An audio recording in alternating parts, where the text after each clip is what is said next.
Hello नमस्कार, welcome to Kargil news India में आस्था शर्मा। तो आइए आज की बड़ी खबरों पे नजर डालते हैं।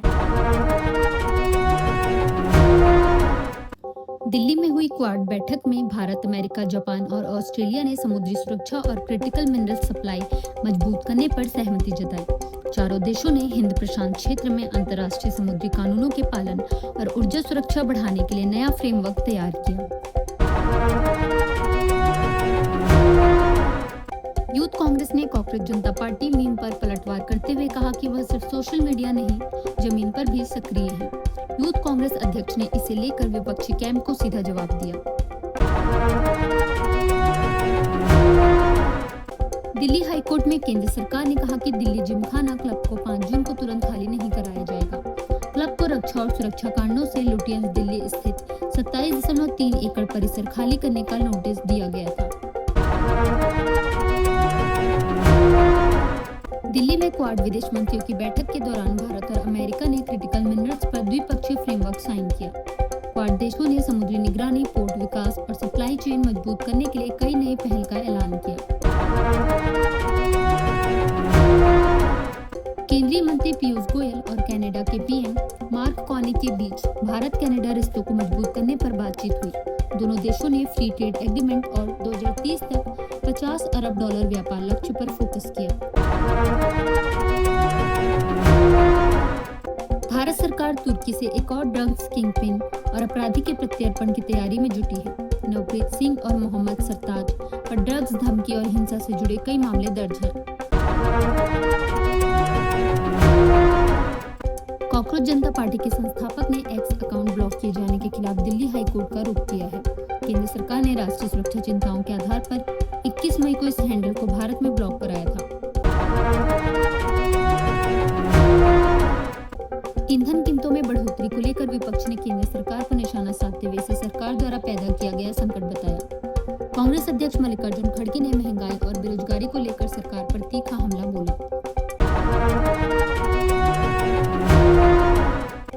पीपावाव पोर्ट विस्तार मामले में नागरिक समूहों ने पर्यावरण कार्यकर्ताओं पर सुप्रीम कोर्ट की टिप्पणियों पर आपत्ति जताई है। मामला गुजरात में पोर्ट विस्तार को मिली पर्यावरण मंजूरी के खिलाफ दायर याचिका से जुड़ा है।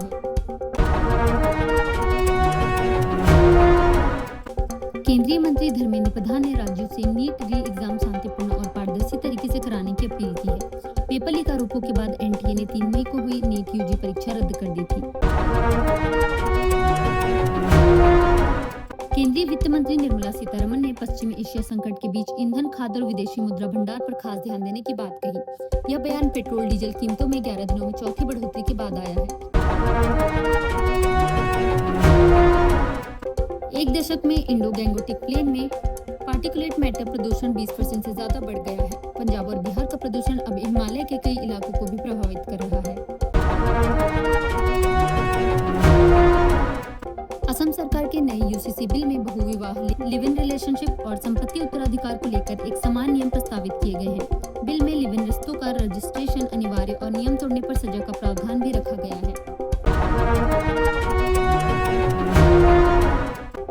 राहुल गांधी ने पेट्रोल डीजल कीमतों में बढ़ोतरी को लेकर प्रधानमंत्री नरेंद्र मोदी पर निशाना साधा। राहुल गांधी ने कहा कि चुनाव में वादे और बाद में जनता की जेब पर हमला करना ही सरकार का काम बन गया है।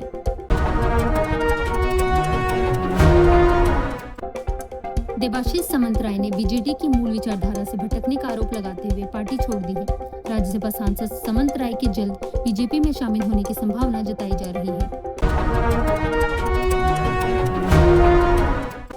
ऑस्ट्रेलिया की विदेश मंत्री पेनी वोंग क्वाड विदेश मंत्रियों की बैठक में शामिल होने भारत पहुंचेंगी।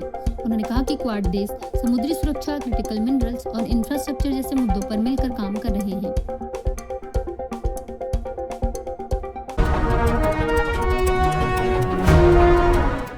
बीजेपी ने जम्मू कश्मीर के मुख्यमंत्री उमर अब्दुल्ला के खिलाफ 10 दिन से लापता पोस्टर अभियान शुरू किया है।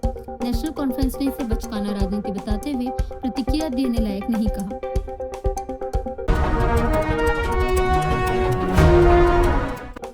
अडानी ग्रीन एनर्जी ने दुनिया का सबसे बड़ा बैटरी स्टोरेज सिस्टम शुरू करने का दावा किया है। 3.37 गीगावाट क्षमता वाला यह प्रोजेक्ट चीन के बाहर दुनिया का सबसे बड़ा बैटरी स्टोरेज सिस्टम बताया जा रहा है। चीन पर नजर रखते हुए क्वाड देशों ने इंडो पैसिफिक में समुद्री सुरक्षा और क्रिटिकल मिनरल्स सहयोग बढ़ाने का ऐलान किया। भारत, अमेरिका, जापान और ऑस्ट्रेलिया ने सप्लाई चेन और मैरीटाइम सिक्योरिटी मजबूत करने पर जोर दिया। पाकिस्तान के रक्षा मंत्री ख्वाजा आसिफ ने ट्रंप के अब्राहम अकॉर्ड्स प्रस्ताव को कबूल नहीं बताया है। ख्वाजा आसिफ ने इजराइल के साथ रिश्ते सामान्य करने के किसी भी विचार का विरोध बताया।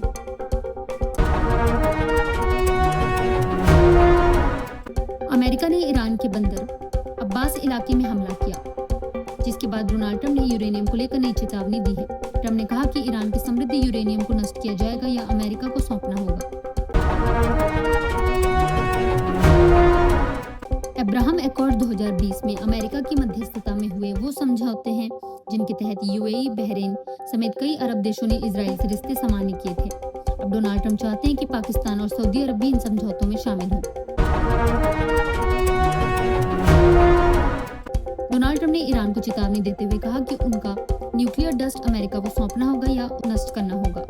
इस बीच अमेरिकी सेना ने ईरानी मिसाइल ठिकानों और नौकाओं पर नए सेल्फ डिफेंस स्ट्राइक किए हैं।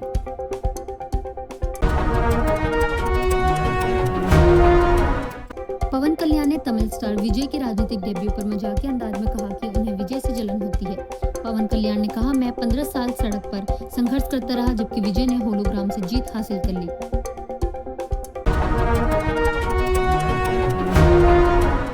दिल्ली में हुई क्वाड बैठक में समुद्री निगरानी, क्रिटिकल मिनरल सप्लाई और ऊर्जा सुरक्षा पर खास फोकस रहा। विदेश मंत्री एस जयशंकर की अध्यक्षता में भारत, अमेरिका, जापान और ऑस्ट्रेलिया ने कई नई साझेदारियों पर सहमति जताई। बड़ी खबरें बने रहिए गार्गी न्यूज इंडिया के साथ। मैं आस्था शर्मा, धन्यवाद।